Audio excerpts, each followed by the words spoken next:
talagang ahali na to, bida-bida. Di ba? Sa totoo ho niyan mga kababayan, pinalampas na ho natin yung ginawa niyang pagbibida-bidan nung nagpunta ho siya dyan sa The Hague, Netherlands. Yung kesyo, iuuwi natin si dating Pangulong Rodrigo Duterte. Di ka nga nakapunta, di mo nga siya nabisita, paano mo siya maiuwi? O ito naman ho ngayon mga kababayan, lusot na ba? Amy, umamin na may gumagalang draft para iligtas si BP Sara sa impeachment. Anong iligtas na naman yan?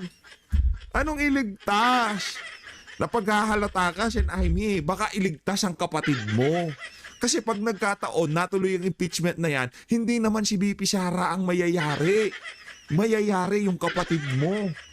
Majority nga ng mga Pilipino ayaw nila ma-impeach si BP Sara. Ang pagpapatigil dyan sa impeachment na yan, hindi magbebenepisyo kay Vice President Sara Duterte. Ang gusto ni BP, base dun sa mga nababasa natin, gusto niya talaga ng bloodbath. Wala ho siyang pakialam kung ma-impeach siya o kung ano pa man.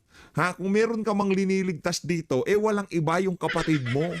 Ang litanya ho na yan, para lamang yung sinabi niya na, iuuwi natin si Tatay Digong. Alam nyo, sa totoo lang, gusto na ho nating manahimik kasi tapos na eleksyon. Panalo ka na, manang. Diba? Mananalo ka na. Kahit pang number 12 ka, kahit ika nga, pasang-awa ka, nanalo ka. Wala na, mananahimik na nga tayo eh. Pero para sabihin na merong umiikot na draft, nagbibida-bida ka na naman para iligtas si BP Sara. Wala kayong ililigtas kasi walang bilang ang impeachment. Walang bilang. Kaya yan ititigil dahil alam nyo, walang makukuhang boto. Pero kung ito ibahin ho natin ang senaryo dito. Ibahin natin. Halimbawa, merong numero yung impeachment na yan. Sa tingin nyo ho ba, hindi pa inumpisan yan ngayong mga panahon na to? Sige nga, pinagpaliban na nga nitong si Chis Escudero. Alam na ho nila kung anong kahihinatnan yan. Kasi ganito ho yan mga kababayan. Kahit dyan sa House of Representatives, kung walang bilang, hindi magsasampa ng impeachment complaint. Hindi sila mag-e-entertain ng impeachment. 'Di ba? Ganun ho 'yun kasi alam naman nila hindi sila makakakuha ng bilang. 'Di ba? Ganun ho yung mindset nila. Pagka merong naisipan impeachment tayo, meron ba tayong bilang? Meron ba tayong makukuhang boto? Kasi kung wala lang, mababasura lang, magmumukha lang tayong anga. Ngayon dito, dinribble-dribble na ho nila kasi alam na ho nila walang bilang. Yung gustong mangyari ni VP Sara, na checkmate na ho sila ni VP. Kaya yung pagliligtas kay VP Sara, wag niyo hong ibahin yung pinagmumukha niyo pong mahina yung presidente namin. Pinagmumukha niyo pa hong mahina itong si Vice President Sara Duterte para sabihin yung ililigtas niyo siya. Nasaan ho kayo noong binabalagbag siya dyan sa House of Representatives? Nasaan ho kayo noong tipong nagkakaroon na ng bilihan ng mga congressman para pumirma dyan sa impeachment na yan? Kailangan pa ho ba talagang umabot dyan sa Senado para iligtas niya si VP? Anak na to, wag naman hong ganun. Kaya ni Vice President Sara ang kanyang sarili. Wag niyo hong yung palabasin nyo na kesyo. Merong draft na umiikot para iligtas si VP. Wag ko tayo maglokohan dito. Ayun na nga mga kababayan, kung bago lang ko kayo sa PH Update, isang like at isang subscribe. Saya na ho tayo dyan sa mga gusto sumama sa ating community. Enjoy button, nandyan lang ho sa baba.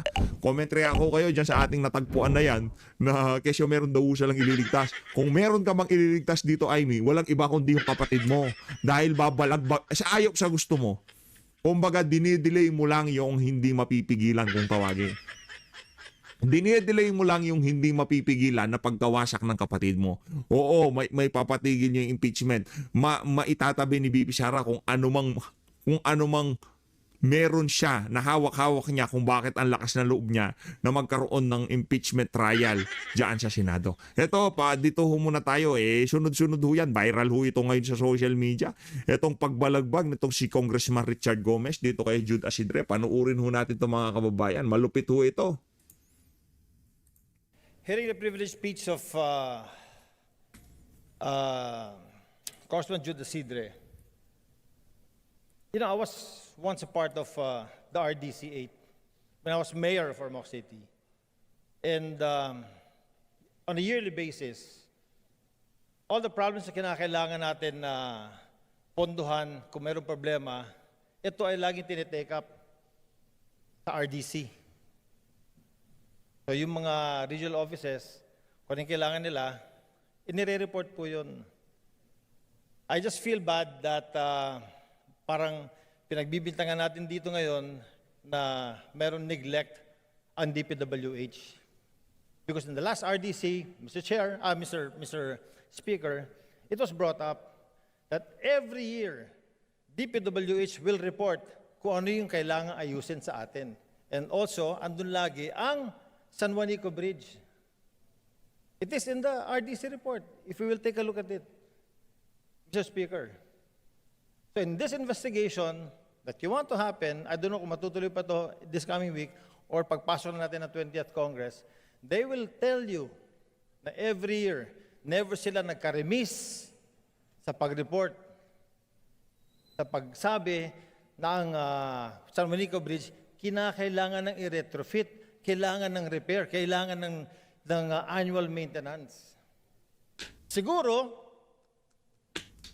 maganda rin, Mr. Speaker, tignan natin yung sarili natin dito sa Kongreso. Bakit hindi natin napondohan yung Nako. nire-request nila?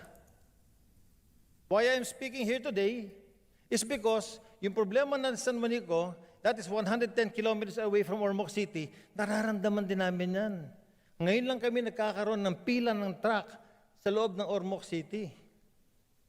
And when they stay in Ormoc City, we don't have ready restrooms for them. Saan sila nagdudumi? Sa tabi-tabi. Saludo kay It is Congressman also Goma. affecting the health and cleanliness of our city in Ormoc.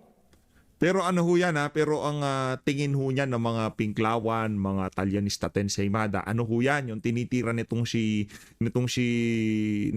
Goma, yung si Speaker Martin Romualdez. Yung mga kaalyado dyan sa House of Representatives, nitong si Tambaluslos, galit na ho niyan dito kay Congressman Richard Gomez. Ganyan ho sila. Pagka kinanting nyo si Martin Romualdez dahil yan ang pinanggagalingan ng bulto ng kanilang pangungurakot, nagagalit ho yung mga yan. Diyos ho nila yan dyan sa House of Representatives.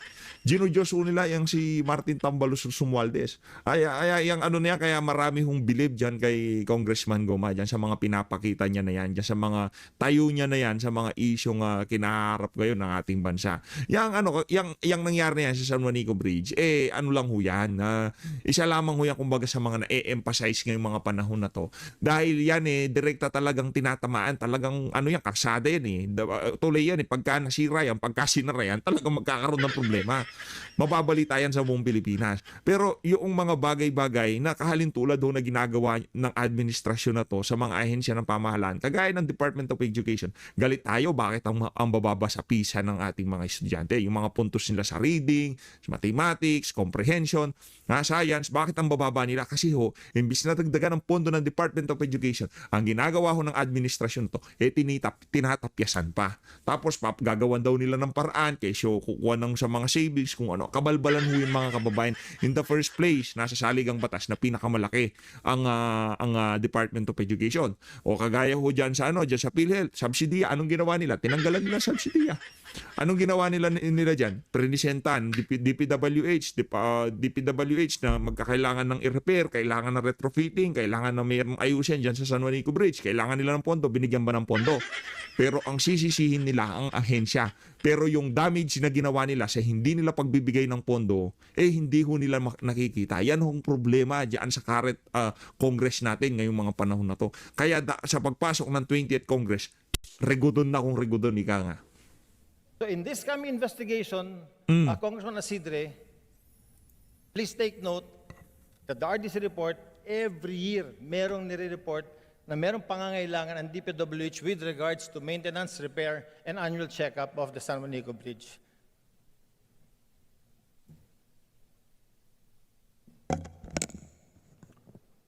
Honorable Gomez, is that a manifestation or a... It is a manifestation, Mr. Speaker.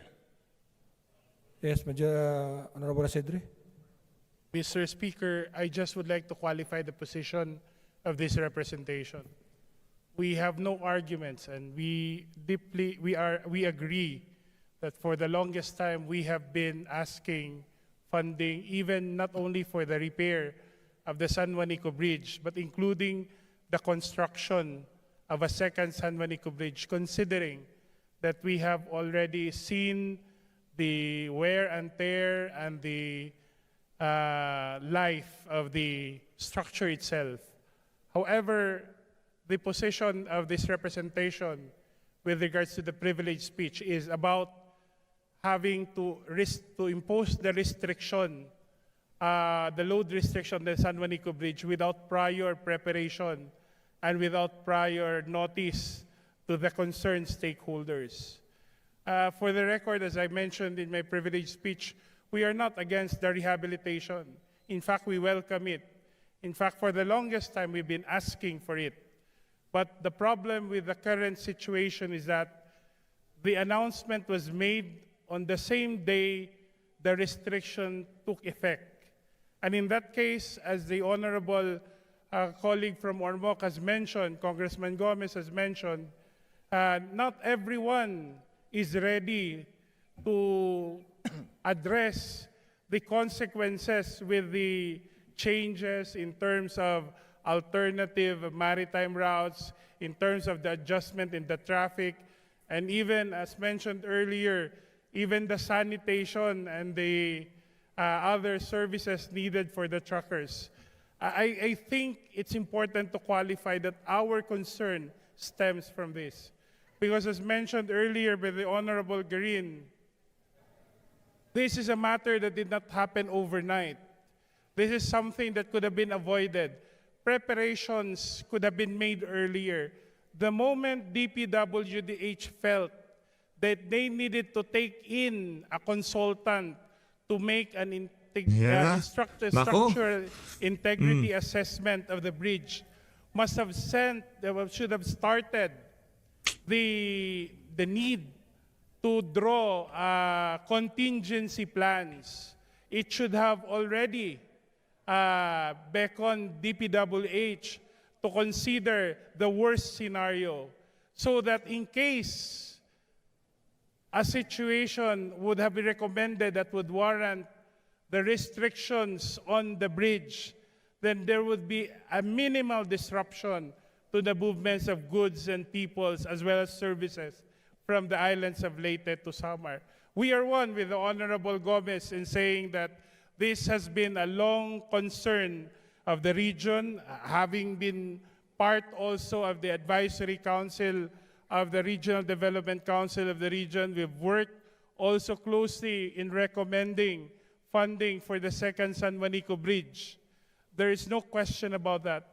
Our concern for this matter is that this situation where we find ourselves in, wherein there was little or there was not inadequate preparation given prior to the closure or the imposition of load restrictions on the San Juanico Bridge, could have been done better. And it's important that we put this in mind because it could happen somewhere else under similar, even worse circumstances. So it's important that before such decisions of such magnitude are taken, there could have been proper coordination with the different stakeholders. Mr. Speaker, as part of last part of my manifestation, I would like to add, Mr. Speaker, kung pwede, kung matutuloy ang investigation natin, we will have to ask the committee secretary to please prepare all the requests of DPWH with regards to San Juanico at the start of 19th Congress. Because as reported, Nako. every year, every budget year, nire-request nila yun. Baka kung sakaling hindi na ibigay yun, baka tayo yung nag-remiss. Baka Nako. nakalimutan lang natin. Baka, Yari kayo dyan. baka hindi natin nakita na talagang kailangan palang ponduhan ang pagpapaayos ng San Juanico Bridge, Mr. Speaker. So, in part of his resolution, we ask that all records of requests coming from DPWH, ilabas po natin. Thank you. Ayos. Noted. Thank you, Honorable Congressman Gomez. Side. Ayun na nga mga kababayan, talagang itong si Congressman Richard Gomez, kaya marami hong bumibilib dito. Kung tatakbo yan ng pagka-senador sa 2028, nakapag-train na ho yan sa House of Representatives, kumbaga. Tsaka meron ho siyang ginagawa dyan sa House of Representatives na yung ilan sa mga senador kasalukuyan senador ngayon, hindi man lamang ho sila makatayo, hindi man lamang ho sila makapagsalita. Dahil natatakot sila kung kanino mga nakakataas sa kanila, di ba? Pero itong mama na to, kaya ang binabangga pa ho niyan si Tambaluslos. Di ba? Binabangga pa ho niyan si Tambaluslos. Alam niyo ho ba mga kababayan, yung ganito yan kung inyong maalala yung nangyari kay yung pinauwi galing Timor-Leste. Hindi ko na ho babanggitin yung pangalan. Alam niyo ho ba yung playbook na yun, gusto kong i-apply dito sa mama na to. Di ba? Yung pinauwi galing Timor-Leste, di ba, yung gobernador, nategi. Kanino sinisi? Doon. Ngayon ho, yung kaaway nito, hindi naman kaaway, yung kaalitan, yung kasagutan, nagkaroon nung panahon ng kampanya, di ba, may nagkaroon ng gawa-gawang pagtatangka sa buhay nung mayor na yon. Nanalo pa nga, di natin malaman kung paano nanalo. Smart magic nga o yung Comelec magic kung tawagin. Yung playbook na yun, gusto ko nilang i-apply dito sa mama na to. Kaso hindi lang mabenta dahil walang simpatyang nakukuha yung nanalong mayor na yon. At dito sa bahagi ng video natin na to, naku, itong si BP Sara. Meron ho siyang press con kahapon dyan sa The Hague, Netherlands. Sabay-sabay ho natin tunghayan ang mga bagong update sa kalagayan ng ating Pangulong Rodrigo Duterte. Yung kapatid ko, para isa na lang. How are you today, my beautiful? Wait na lang ho tayo. Okay pakinggan lang, ho natin si nag-ocular BP, inspection ako. Saan dito ang pwede natin i-donate as pocket part? Kailangan din namin ng ma'am, toilet. Toilet, no? Yung toilet, ma'am, ang iniisip namin na bibili kami ng toilet, ang pagbaga namin, tapos magkuha na lang kami ng cleaning company every 2 weeks sa isang buwan para maglinis. Oo. Wait, we have to thank yung meron ditong foreigner na bumili ng caravan para may toilet. I'll bring him to you. Bumili yung caravan Ito na na, ito naman. exclusively. Ayan. Oo. Ayan. Sila yung bumili ng caravan para may toilet yung taong bahay. Thank Yan you, yung caravan na maraming binibili. salamat. That's for toilet purposes. Okay, sir. Pero ang problema, okay, nandito na po si VP Sara at saka si Mayor Baste. Lahat po ng buong Pilipinas nag-aabang sa latest balita kay Tatay Digong. Kamusta naman po ang bisita nyo kay Tatay Digong? Opo, so on time kami ngayon. Na-consume namin yung allowed, no, na 1 hour and 30 minutes. At ito yung second na visit for the week. Ang susunod na visit ay sa Thursday. So nagpapasalamat kami sa ICC Detention Unit dahil inapprove nila yung request namin na madagdagan sana yung mga araw na pwedeng magbisita kay dating Pangulong Rodrigo Duterte. Ang pagkakaalala ko, ang allowed na ngayon is Tuesday, Wednesday, and Friday. Friday na mga bisita. So, papasalamat kami doon. At, well, dinanong namin siya kanina kung kamusta ang kain. Sabi niya na, wag mo kamustahin ang kain ko. Sabihan, i-update mo ako sa kaso. So, in-update ko siya, in-update namin siya sa kaso according to sa kung ano lang allowed, no? Sa amin na non-lawyers niya sa ICC na pwedeng sabihin sa kanya. So, yun ang unang pinag-usapan. And then, nag-usap din kami about family. Kung kamusta na ang mga family members, nagkamusta siya kay sa kuya namin. Tanong siya nasaan si Paolo at anong ginagawa. At ang sumunod ay nag-mention siya about Kitty. Na ipinakita daw sa kanya ng mga lawyers kasi allowed siya, no, na ipakita yung mga messages nating lahat. I-upload ng lawyer yon at ipakita sa kanya. So nakita niya daw yung billboard ni Kitty sa Manila. Meron daw billboard si Kitty sa Manila. So na-mention niya yon and he was proud of it. And nagtanong siya sa mama ko, nagtanong siya kung kilala ba daw ng mama ko si Hanilet. And then sumagot din ng mama ko na hindi niya daw kilala si Hanilet. So, yeah. Tapos, tinanong ko siya, kamusta ang tulog mo?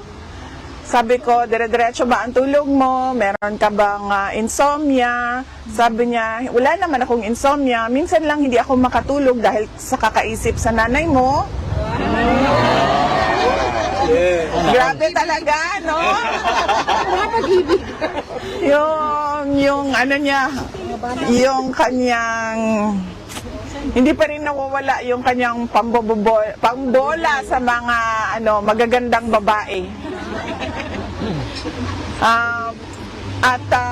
What else about family? Tinanong niya si Mira. No, sabi ko, okay naman si Mira. Nakatanggap ako ng video galing kay Mira nung nandun si Kitty. Si Mira po yung bata na nakikita niyo kasama ni Kitty. Yan po si Mira. And then we talked about Suling, yung anak ni Baste. At sinabi namin sa kanya na kapag nagsama yung dalawa, si Mira at si Suling, ay parang merong powerhouse of mga taratitat na mga babae na mga future strong women of the Philippines. At ano pa ba about family? Yun lang naman yon about family. And then yung update sa case, na-update siya sa case, update sa elections, tapos na yon, alam na niya yon. Tinanong ko siya kung ano ang message niya. Sabi ko, araw-araw may naghihintay sa labas, nagpapakita ng suporta sa iyo. At tinanong ko siya, sabi ko, may gusto ka ba na message sa kanya? And then, giingon niya in Bisaya nga, tindog lang mo din hantod sa kahangturan. But then, alam namin lahat na joke yon. And then sabi niya, no, tell them na sandali by memory ko lang ito, ulitin. I am eternally grateful for your showing of support, and I recognize your sacrifice which you do not have to do, so you can now go home. Yun ang sabi niya. So, Ano, uwi ba tayo? Hanggang sa dulo po, ma'am. Hanggang sa dulo. Meron bang iwanan?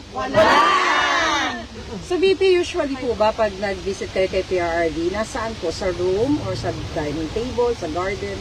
Paano po ba? meron kaming special room doon sa visiting area dahil yun ang binibigay sa amin na Space. space. Hindi kami doon sa common area. Doon kami sa special room. May binalita ba kayo sa kanya na national news at ano naging reaction ni Tatay Digong sa mga national news na binigay niyo sa kanya? Wala kaming pinag-usapan na national news. Napag-usapan namin yung May 31. Ayan. Na kung nasaan tayo lahat. Yes. Napag-usapan namin yung May 31. So, nag-rundown ako ng mga speakers. Sabi ko, nandoon si Baste, nandoon si Senator Amy, nandoon si Senator Dante Marcoleta, Senator Robin Padilla, spokesperson Harry Roque, Attorney Vic Rodriguez, si Maharlika I mentioned, and then ako, and the lawyer, Richard Mata, and the American, Malcolm. yes, the American guest, si Malcolm. So sabi ko, we had 10 speakers, at madami ang pumunta, at madami ang nagpakita ng suporta, at madami ang nalasing. Yes. Madami ang nalasing, at madami ang nabusog. Sa sobrang dami ng pagkain din, madami ang nabusog, at madami ang mixed feelings dahil nakakalungkot na nagsama-sama tayo dahil nakakulong si Pangulong Duterte, pero sobrang saya dahil nakikita mo yung pagkakaisa ng sobrang daming Pilipino for a single cause, and that is requesting ICC to send PRRD home. Pwede ba niyo makita mga video ng mga gathering? Pwede po ma'am, pero lawyers lang po ang allowed noon. So ang ginagawa namin is pinapadala namin sa lawyers, and then they upload it sa laptop nila, tapos kung may visit sila, pinapakita nila. My birthday niyo, New York had a very big gathering also sa Times Square. Yes ma'am, oo, I know. I think this is the 3rd year ba na ganun ang ginagawa ng mga nasa My friend ko yung pinaka-organizer. Opo, Siya din yung nag-organize for a 30 Ma'am, nakita ko yung doon, ma'am. Yung sa, ano ba tawag? Billboard? Hindi siya billboard, yung parang Yung video talaga. video talaga. Sobrang nakita ko yung... Oo, no? Oo, parang third time na yan, no? Hindi ko lang maalala kung second or third time na yan. At nagpapasalamat ako hindi lang sa mga kababayan natin sa New York, kundi sa buong mundo na nag-celebrate din ng birthday ko. But more than that, may double cause yung kanilang celebration. Meron din silang panawagan to send PRRD home, to bring PRRD back to the Philippines. At of course, yun din yung panawagan natin lahat, no? Ibalik si Duterte at ibalik ang tunay na pagbabago natin. Bibi, nagpaalam na ka ba na babalik ka uli sa Pilipinas? Anong Yes. mensahe niya sa iyo? Anong mensahe niya dun sa pagbalik mo sa Pilipinas? Opo, nagpaalam na kami. Gulat. Nakita ko lang sa side eye ko. Inuwi ko yan. Roommate ko yan. Roommate ko siya. So ilagay ba natin siya dito? Namumove ba yan? Nakadikit. Yeah. Yes. So sinabi na namin sa kanya na uwi na kami tomorrow. At magsisimula na yung biyahe namin mamaya. Tapos sinabihan namin siya na darating si Hanilet sa Thursday. And then ang susunod na darating ay si Paulo kasama yung kanya ang mga anak. So alam na niya. Paano mo niyo po, kayong dalawang kapatid, nire-reassure ang Pangulo para magkaroon siya ng hope na sooner makalabas na talaga siya dyan? As far as allowed sa amin ng mga lawyers na wala kaming privileged communication, sinasabi namin sa kanya yung alam na ng lahat, no, public knowledge na nag-file ng questioning jurisdiction at ngayon ay merong provision sa Rome Statute, yung interim release na tinatrabaho din. And then one of the discussions as well was your suggestions, folks, no, to go through the Dutch laws. Which he said, okay, you explore that. And then sabi ko, I can do that while I'm back in the Philippines na online na lang yung pag-aasikaso. At, well, yun ma'am. Kung ano yung alam na ng lahat, yun lang din yung sinasabi namin para wala kaming, At yung bago yung tungkol sa... In domestic remedy. Oo. Well, unfortunately, dahil paalis na si VP, no? Last question siguro si Mayor Baste. Ano pong Sige, ma'am. feeling nyo dito sa bisita nyo, itong pangalawang bisita nyo kay Tatay Dico? Mas magaan kasi tingin ko okay naman siya. Okay naman. Yun lang, matanda na nga. Nasalita na ako kahapon. Tama na yun. Walang bago. Sinisisi po ng ibang mga mambabatas na membro ng Makabayan Bloc sa pagpapaliban ng impeachment ay si President Marcos na nauna nagsasabing hindi niya gusto ang impeachment. Any comment po? Naku ma'am, hindi ko po alam, no? Hindi ko po nasusundan actually yung mga nangyayari sa Pilipinas kasi magkaiba yung time zone. So, gising na gising tayo dito, tulog naman sila lahat doon sa Pilipinas. Hindi ko nasusundan. Pero, ang pagkakaintindi ko ay madaming procedural lapses na nangyari na labag sa Constitution.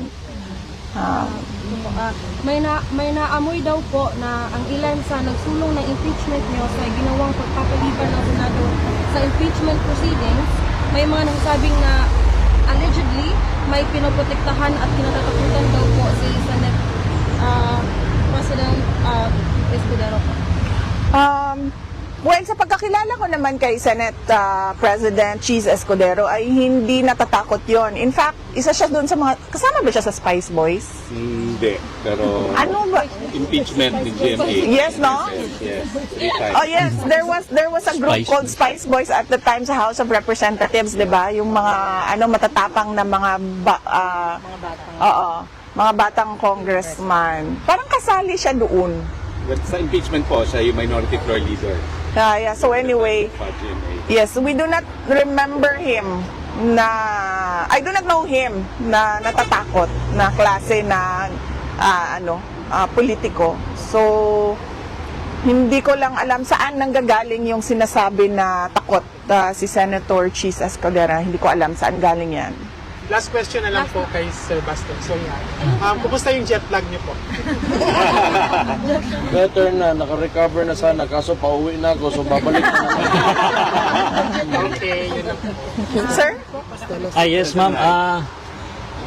My birthday wish ba si PRD sa inyo? Oh yes, noong May 30, Birthday. nagkausap kami noon at meron siyang birthday wish pero I'd rather keep it private, sir. Oo. Thank you, ma'am. Yes, ma'am. Last po. The Senate seems to be in conflict as to when they tackle the impeachment. If 19th Congress can carry it over to 20th or no, any comments po? Well, yan ma'am, kina-question din namin yan. Yung pag-crossover from the 19th to the 20th Congress. Dahil ang composition ng House of Rep, yung lawyers ko na lang magsalita, ma'am. Kasi papagalitan na naman ako nila. BP, mayroon pa. Papagalitan na naman ako noon, ma'am, ng mga lawyers ko. So, tanong natin yung lawyers. Yes, BP. Ano pa? BP, ang OBP at KOJC at ang pamilya Duterte ay nakaranas po ng injustices mula sa bagong PNP chief. So in this connection, ma'am, ano po ang inaasahan ninyong magiging sitwasyon sa Pilipinas sa ilalim ng bagong liderato ng PNP? Well, I do not think magiging mas maayos or mas maganda ang ating bansa, no? Unang-una, doon na lang tayo, no, sa pagpili ng Speaker of the House of Representatives. Na noon ko pang sinabi na bakit ka naman pipili ng Speaker of the House of Representatives na implicated in a bribery case on record in a case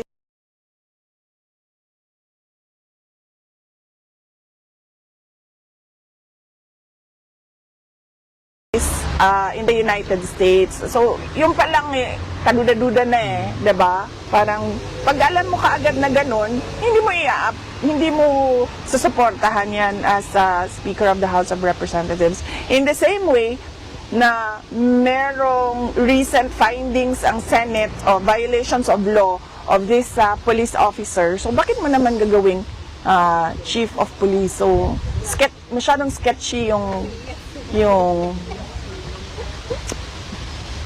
decision.